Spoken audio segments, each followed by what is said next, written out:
वर्दी ছাড়ো, এই পুলিশ তুমি वर्दी ছাড়ো।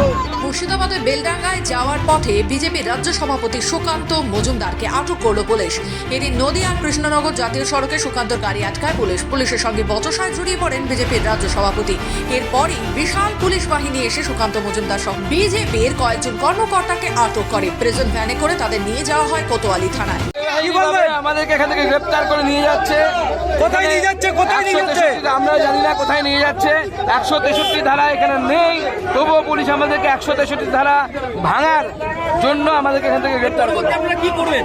আমরা গণতান্ত্রিক পদ্ধতিতে আন্দোলন করবো। অলরেডি আমরা নদিয়া জেলায় বিভিন্ন জায়গায় রাস্তা অবরোধ করতে পেরেছি। ধুবুলিয়াতে রাস্তা অবরোধ হচ্ছে, আমাদের অন্যান্য জায়গায় রাস্তা অবরোধ হচ্ছে। 20-25 জনকে গ্রেপ্তার করেছে ভাবে বেআইনি ভাবে আমাদের গ্রেপ্তার করে নিয়ে গেছে। আমরা নদিয়া জেলায় বিভিন্ন জায়গায় আমাদের কর্মীরা পথ অবরোধ করছে। বেলডাঙ্গাতে হিন্দুদের উপরে জেহাদিদের যে আক্রমণ, সেই আক্রমণের প্রতিবাদে আজকে বেলডাঙ্গাতে যাচ্ছিলেন আমাদের কেন্দ্রীয় মন্ত্রী তথা রাজ্য বিজেপি সভাপতি ডক্টর সুকান্ত মজুমদার। তাকে অন্যায়ভাবে জলঙ্গি ব্রিজের উপরে গ্রেপ্তার করা হয়েছে। সেই গ্রেপ্তারের প্রতিবাদে আমরা এখানে অবরোধে সামিল হয়েছিলাম। পুলিশ জোরপূর্বক আমাদেরকে গ্রেপ্তার করে প্রিজন ভ্যানে তুলেছে। আমরা এই আন্দোলন এর প্রতিবাদে এটা আমরা চাই। পুলিশ এভাবে গ্রেপ্তার করে আমাদের আন্দোলনকে থামাতে পারবে না। বাংলার নিপীড়িত অত্যাচারিত হিন্দুদের স্বার্থে ভারতীয় জনতা পার্টি লড়াই করছে, লড়াই চালিয়ে যাবে। ডক্টর শ্যামাপ্রসাদ মুখার্জি যে লড়াই শুরু করেছিলেন, এই লড়াই আমরা চালিয়ে যাব হিন্দু সুরক্ষার জন্য। চলুন কি অবস্থা দেখুন, আমরা বাড়ি থেকে বেরোতে পারছি না, আর দলদাস পুলিশ প্রোটেকশন দিতে পারে না, বিজেপির পিছনে ছুটে বেড়াচ্ছে। ঘটনার প্রতিবাদে জাতীয় সড়ক অবরোধ বিজেপি কর্মীদের। গোটা ঘটনাকে কেন্দ্র করে জোর উত্তেজনা এলাকায়। সুকান্ত মজুমদারকে আটক করায় ঘটনায় তৃণমূলকে তোপ রাজ্য বিজেপির মুখপাত্র সমীপ ভট্টাচার্যের। এটা নজিরবিহীন ঘটনা। বেলডাঙ্গা হিন্দুদের উপর অত্যাচার চলছে। স্বামী স্ত্রী মোটরসাইকেল নিয়ে যাচ্ছেন, হিন্দু আবার অপরাধীদের সর্বস্ব কেড়ে নিয়ে তাকে বেধড়ক রাস্তায় ফেলে পেটানো হচ্ছে। বেছে বেছে দোকানে আগুন লাগানো হয়েছে, বাড়ি ভাঙচুর করা হয়েছে। এগুলো কি চলছে? প্ল্যান্ট করা হয়েছে পরিকল্পিতভাবে। একটি ছেলেকে দিয়ে একটা গ্লোসাইন বোর্ডের মধ্যে কিছু অশ্লীল কথাবার্তা লেখা হয়েছে, টোটালি প্ল্যান্টেড।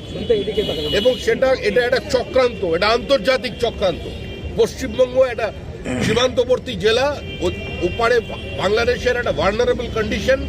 সেখানে কার্যত মৌলবাদীরা সম্পূর্ণ আত্মসাৎ করে ফেলেছে গোটা বাংলাদেশকে। ওখানে হিন্দুদের উপর অত্যাচার চলেছে এবং এখানে এই ধরনের কিছু মৌলবাদী অ্যাক্টিভ হয়ে আজকে বেলডাঙ্গার ঘটনা ঘটিয়েছে। তৃণমূল কংগ্রেসের যে ধর্ম নিয়ে রাজনীতি, ধর্মের নামে বিভাজন, ব্লক ভোটের রাজনীতি, তোষামদের রাজনীতি, এই রাজনীতির কারণে আজকে বেলডাঙ্গার ঘটনা ঘটছে। একজন কেন্দ্রীয় মন্ত্রী, তার এটা দায়িত্বের মধ্যে পড়ে যে তার যে রাজ্যবাসী কিভাবে আছেন, সেখানে হিন্দুরা কিভাবে আছেন, এটা দেখতে যাওয়া কোনো অপরাধ নয়। পুলিশ ওখানে অত্যাচার বন্ধ করতে পারছে না, এখানে এসে তারা আমাদের কেন্দ্রীয় মন্ত্রীকে গ্রেপ্তার করছে। মুর্শিদাবাদের বেলডাঙ্গার পরিস্থিতি নিয়ে বারবার রাজ্য সরকারকে কাঠগড়ায় তুলেছে বিজেপি। সরকারের তীব্র সমালোচনা করেন শুভেন্দু অধিকারীও। এরপর বুধবার বেলডাঙ্গা যাওয়ার পরিকল্পনা করেন কেন্দ্রীয় প্রতিমন্ত্রী সুকান্ত মজুমদার। কিন্তু আগে থেকেই প্রস্তুত ছিল পুলিশ।